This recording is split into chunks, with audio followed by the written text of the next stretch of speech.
যেখানে সেখানে লেখা আছে যে 15 আগস্ট কালো দিবস। বেটা কিসের কালো দিবস? একজন মুসলমান মারা গেছে, আর একজন মুসলমান শোক পালন করবে 3 দিন। একজন মহিলার স্বামী মারা গেছে, শোক পালন করবে 4 মাস 10 দিন। এই তো মুসলমানের কাজ শেষ। 40 বছর পরে শোক পালন মানে? বলেন কি আপনি? আমি কি অমুসলিম? আমার শরীরে মুসলিম রক্ত নেই? কিসের সুলি আর কিসের ফাঁসি? সুলি ফাঁসির 5 পয়সা দাম দিনে। সুলিও যতটুকু, ফাঁসিও ততটুকু, বাইরে যতটুকু, ভিতরে ততটুকু, জেলও যতটুকু, সেলও ততটুকু।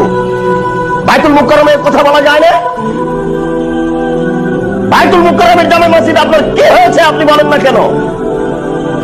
বাংলাদেশের জাতীয় মসজিদ, এটা সরকারের বেতন ভক্ষণ করা হয়। নির্দ্বিধায় বলতে হবে, কিসের সুলি কিসের ফাঁসি? এমন কোন মানুষ কিয়ামত পর্যন্ত জন্ম নেবে না কোন আলেম যে প্রমাণ করতে পারে যে আর একটা দিন শোক পালন করতে হবে, চতুর্থ দিন শোক পালন করতে হবে। এরকম প্রমাণ কিয়ামত পর্যন্ত হবে না। তুমি